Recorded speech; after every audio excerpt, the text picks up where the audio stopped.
পুটকা, এই পুটকা, কি রে শুনতে পাচ্ছিস না?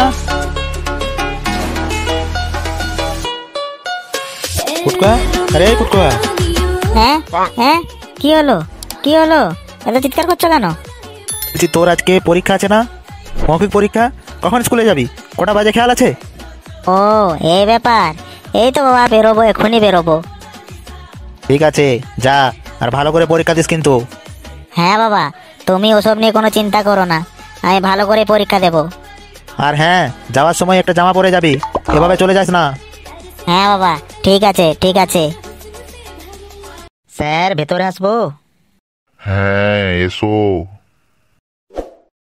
তোমার নাম পুটকা তাই না? হ্যাঁ স্যার, আমার নাম পুটকা। তোমার লিখিত পরীক্ষাগুলো কেমন হয়েছে? ওই রকম হয়েছে স্যার, ঠিক একটা ভালো হয়নি। ঠিক আছে, আজকে মৌখিক পরীক্ষাটা তুমি ভালো করে দাও, তাহলে দেখবে 5 নাম্বার পেয়ে গেছো। বলেন কি? তাহলে এবার আমি তোমাকে প্রশ্ন করি, কেমন? হ্যাঁ স্যার করুন, কোনো অসুবিধা নেই। আচ্ছা বলো তো, দুনিয়ার সব থেকে পুরানো জীব কোনটি?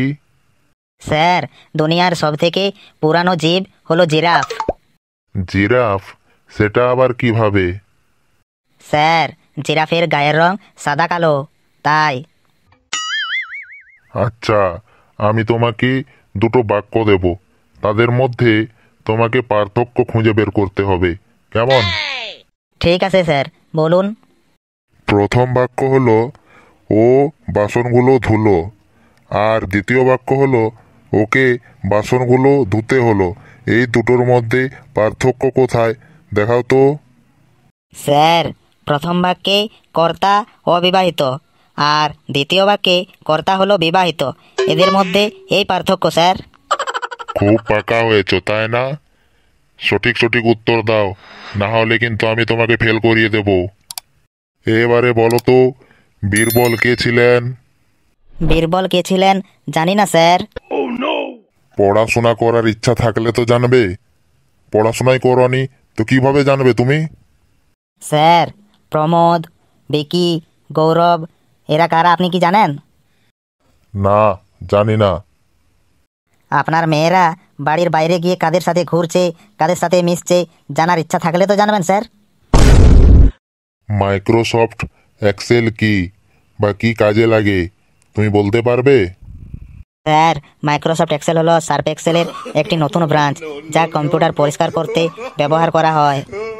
আরে বাবারে বাবারে, যে মাইক্রোসফট এক্সেল তৈরি করেছে সে যদি তোর কথা শোনে তাহলে তো সে নিজে আত্মহত্যা করবে রে। আচ্ছা বলো, নদীতে একটি লেবু গাছ আছে, সেই লেবু গাছ থেকে তুমি কিভাবে লেবু পেড়ে নিয়ে আসবে? স্যার কোনো ব্যাপার না, পাখি হয়ে উড়ে যাব আর গিয়ে লেবু পেড়ে নিয়ে চলে আসবো। তোকে পাখি কে বানাবে? স্যার নদীতে যে লেবু গাছ লাগাবে সেই আমাকে পাখি বানাবে। আচ্ছা ছাড়, আমি তোকে এখন একটা অঙ্কের প্রশ্ন করছি, ভালো করে হিসাব করে তুই উত্তরটা বলবি, কেমন? ঠিক আছে স্যার, কোনো ব্যাপার না। অঙ্ক অঙ্ক তো আমার কোনো অসুবিধাই নেই, অঙ্কের উপর ফাটিয়ে দেব। বলেন কি? তোর বাবা 5,000 টাকা লোন নিয়েছেন, 10% সুদের হারে 1 বছরে তোর বাবা লোন পরিশোধ করেছে। তাহলে বল, মোট কত টাকা তোর বাবাকে পরিশোধ দিতে হয়েছে? একটি কানা করিও না স্যার। তুই এই সামান্য হিসেবটুকু জানিস না? আমি তো হিসেব জানি স্যার, কিন্তু আপনি আমার বাবাকে জানেন না। ঠিক আছে, তোমাকে আমি একটা লাস্ট প্রশ্ন জিজ্ঞাসা করছি, যদি বলতে পারো তাহলে তোমাকে পাস করিয়ে দেব, আর না হলে তোমাকে ফেল করিয়ে দেব। ঠিক আছে স্যার, করুন। আচ্ছা বলো তো, রাত্রে যদি মশায় কামড় দেয় তাহলে আমাদের কি করা উচিত? কিচ্ছু না স্যার, যেখানটায় মশা কামড়েছে সেখানে একটু চুলকিয়ে চুপচাপ শুয়ে পড়া উচিত। কেননা আপনি তো আর রজনীকান্ত নন যে মশাকে ধরে সরি বলা করাবেন।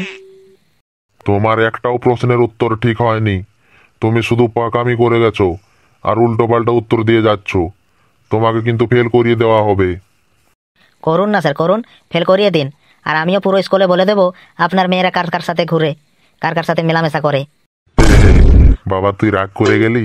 আরে আমি তো মজা করছিলাম, তোর মতো ছেলেকে পাস করাবো না তো আর কাকে করাবো বল?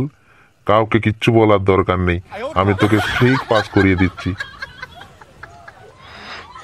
বন্ধুরা, আমার প্রশ্নের উত্তরগুলো যদি তোমাদের ভালো লেগে থাকে তাহলে বেশি বেশি করে শেয়ার করো। আর প্রথমবার চ্যানেলে এসে থাকলে সাবস্ক্রাইব করো, লাইক করো, কমেন্ট করো। আর আজকের মতো টাটা, বাই বাই।